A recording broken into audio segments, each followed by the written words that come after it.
गुढीपाडव्यानिमित्त सर्व लाडक्या बहिणींसाठी आनंदाची बातमी. तर आता गुढीपाडवा लाडक्या बहिणींचा गोड, लाडक्या बहिणींना मिळणारे 2100 रुपये आजपासून वाटप सुरू झालेलं आहे.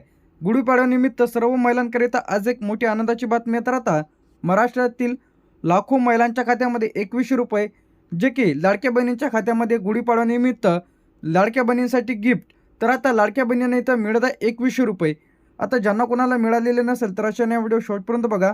तर आता लाडक्या बहिणींच्या खात्यामध्ये 1500च्या ऐवजी आता 2100 रुपये जमा होण्यास सुरुवात. तर आता यामध्ये जे की वाटपसुद्धा सुरू झालेलं आहे. यामध्ये बीड, लातूर, परभणी, नांदेड, हिंगोली, जालना तर या जिल्ह्यांमध्ये वाटप देखील सुरू झालेलं आहे. तर सर्व लाडक्या बहिणींसाठी मोठी अपडेट आलेली आहे.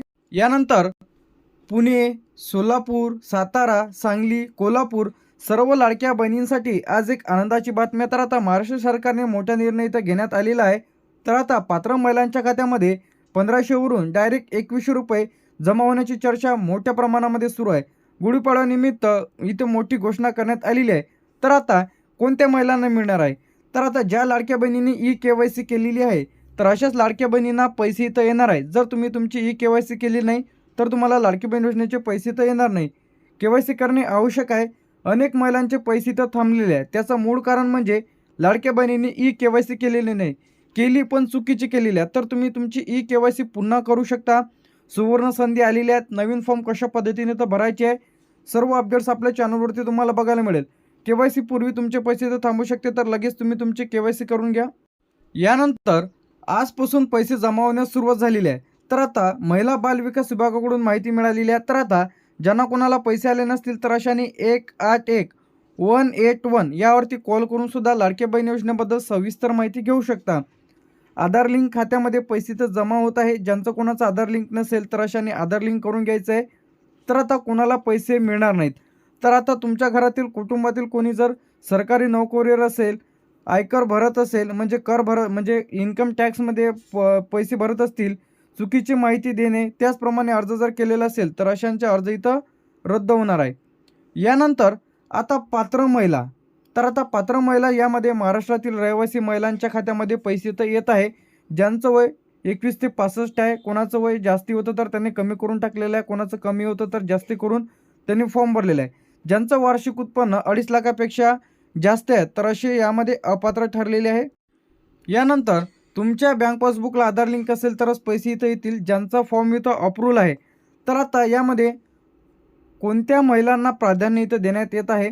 तर यामध्ये गरीब व आर्थिकदृष्ट्या दुर्बल महिला, यानंतर विधवा महिला, घटस्फोटित, त्यानंतर नवरा सोडून गेलेला असेल अशा महिला, त्याचप्रमाणे ग्रामीण भागातील महिला. आता यामध्ये महत्त्वाचा पॉईंट म्हणजे आता या सर्व गोष्टी तुम्हाला मिळालेल्या आहे. तर आता जर तुम्हाला 1500 रुपये दरमहा पहिले सरकारी योजनेचा मिळत आहे, काय सरकारी योजनेचा जर 1500 रुपये संजय गांधी निराधार अनुदान योजना असेल, श्रावणबाळ आणि दिव्यांग, तर अशा महिला यामधून अपात्र ठरणार आहे.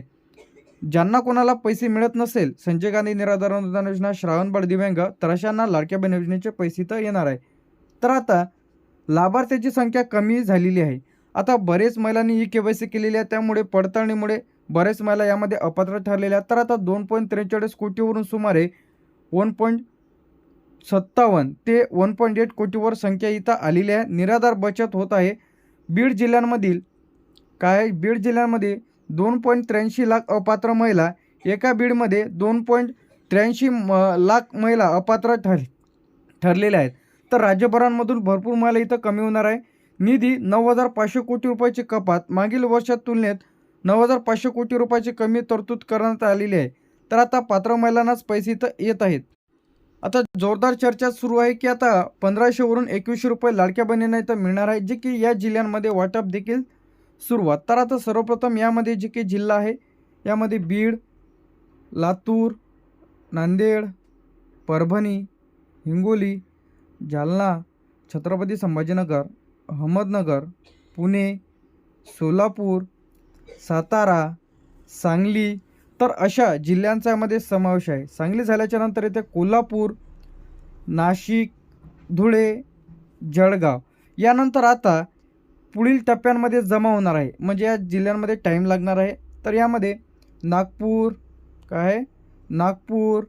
अमरावती, अकोला, वाशिम तर अशा जिल्ह्यांचा यामध्ये समावेश आहे. यानंतर बुलढाणा, चंद्रपूर, गडचिरोली, भंडारा, गोंदिया, वर्धा तर अशा जिल्ह्यांचा यामध्ये समावेश आहे. यानंतर उर्वरित जे काही जिल्हे आहेत तर यामध्ये मुंबई शहर, मुंबई उपनगर, ठाणे, पालघर, रायगड, रत्नागिरी, सिंधुदुर्ग तर एकूण 36 जिल्ह्यांचा मध्ये समावेश आहे.